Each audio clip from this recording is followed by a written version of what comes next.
I'm James Wilday. I've got a 13B Mazda RX-8 full tube drag car.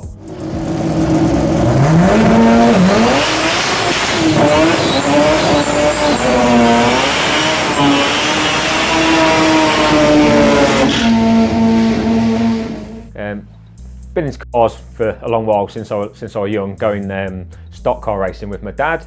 But then I got to about 15, 16 and one of my friends had a Metro like when we were younger, and we went to Santa Pod. Enjoyed it, just started watching the drag racing, and then as soon as I got like a little bit older and I could drive, I was already into cars. I wanted to start modifying them. Bought a Renault 5 Turbo, and I was into the show stuff initially. I thought, oh, I'll put a big body kit on it, that sort of thing.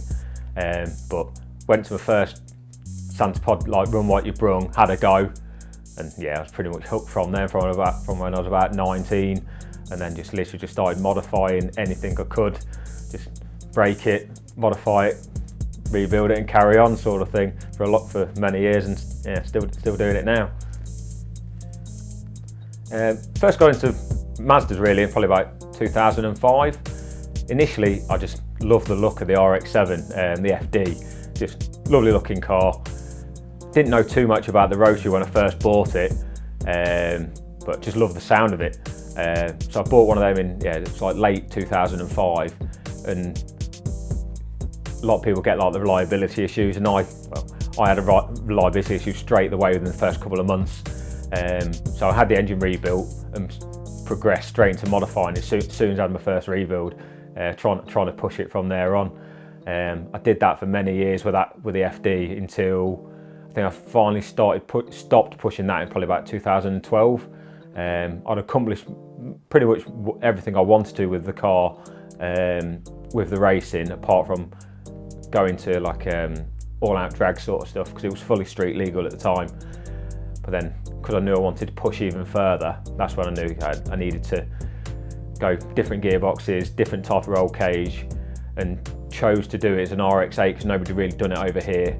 And in like Orlando, Florida, like Puerto Rico, a lot of the cars that were being built were new style like RX-8s, and they had lots of options to do with like the stretch front ends and things like that. So it looked really nice. So I thought I'd do something a bit different, give one of those a try in Europe. So it really started as a complete RX-8.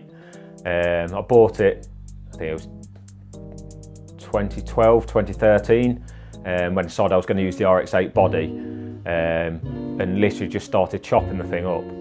Stripped it out, spent over a couple of days gutting it, and then started cutting all the inside out of it to get to what I actually needed.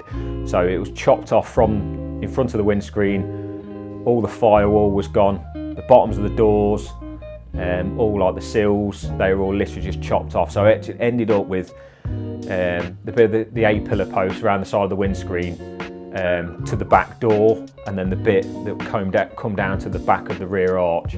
That is the only original bit of the car that I kept, and the tail light. Other than that, the whole car is completely altered. New firewall, to make it all nice and flat to make it easier for mounting the engine. Got all the panel work shipped in from Florida, so we had a stretch front end. Remember, it's about 8 to 10 inches longer than a standard RX-8 to help get everything in. Fiberglass doors, fiberglass rear doors to make it from a 4-door to a 2-door, just for a slightly different look. And then fiberglass bumpers, 2-piece tailgate as well, so that you can actually get into what would be the boot once the drag spoiler goes on the back, because you mount your battery in there, and otherwise you'd have no way of getting in once the fixed spoiler's on the back. Even all the little things of like the shape of the front windscreen, the angle of that has been altered to try and just make it a little bit more aerodynamic and things like that, with the match up with the front end. Okay. The engine, it's a 13B Mazda engine based on a Cosmo, which is a Japanese coupe. So initially on the coupe, they have what's called a 13B RE. So the inlet runners are slightly bigger than a normal RX-7 engine. But this engine, it was based on that, but it's a full billet engine built, supplied by John Blanche Racing in Australia. So they sent that over, then we set all the clearance up with my friend at Garage Reg. He's got a little company that does like rotaries. So we did all the clearances and built it all up. So it's got like a billet crank, all billet plates, brand new rotor housings, then low comp rotors have all been machined as well to make them even lighter. So we've dropped the compression ratio even further down to help for when we run the high amounts of boost. It's got a Gatto intake from Orlando, well known in the rotary scene that they flow a lot of air, and running that with a 91mm Precision Pro Mod turbo initially. Eventually I'd like to go bigger, but need to get the car working right first. The exhaust manifold, it's like big large runners built by Top Gear in Stockport, and literally like, yeah, it's heavy duty. It's not going to move around, and certainly not going to crack. All the electrics for it was all supplied by John Blanche Racing as well. It's Microtech ECU.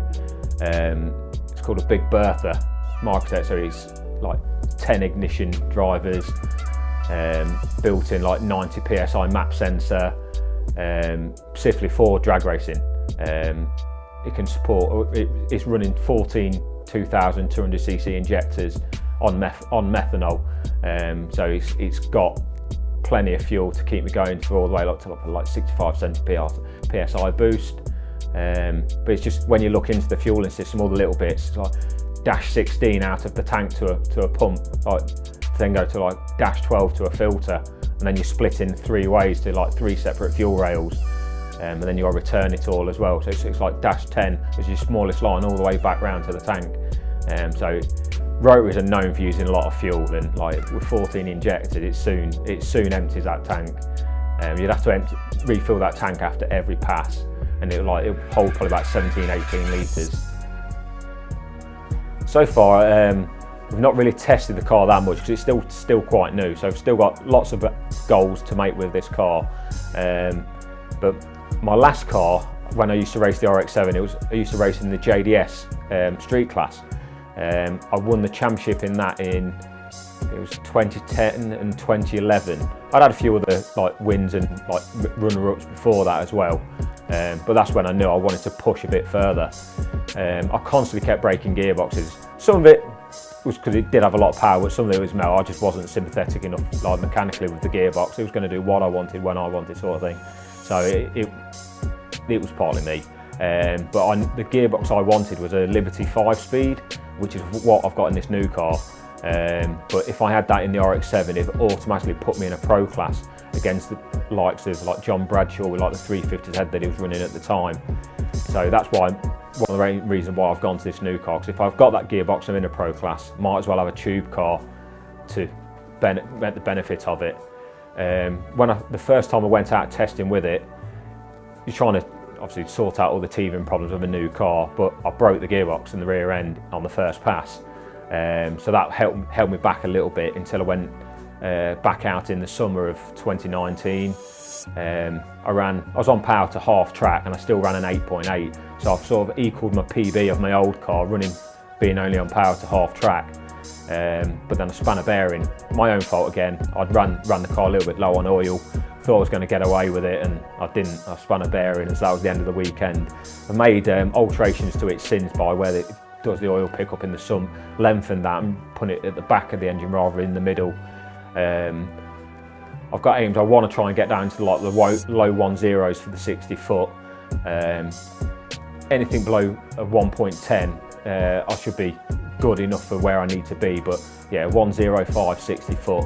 But the eventual goal is this year, just try and get some nice clean passes. I think I'll go 7s quite easily once I'm on power for the full length of the quarter of a mile, but the eventual goal is to go mid to late 6s at 205, 210 and see where we go from there, but that's the eventual goal for it. I've been working on the car all winter, just like loads of little jobs all the while. I was trying to get out in March to start doing some testing, but with COVID I've already found out that those test days have already been cancelled. So we'll then keep working to try and get on to the next one, maybe April, mainly to try and get to an event called Door Slammers at Santa Pod. It's a massive event normally. Last 2 years, people have been coming from all over Europe to race at that event. So it's like you get a massive turnout of absolutely anything and everything.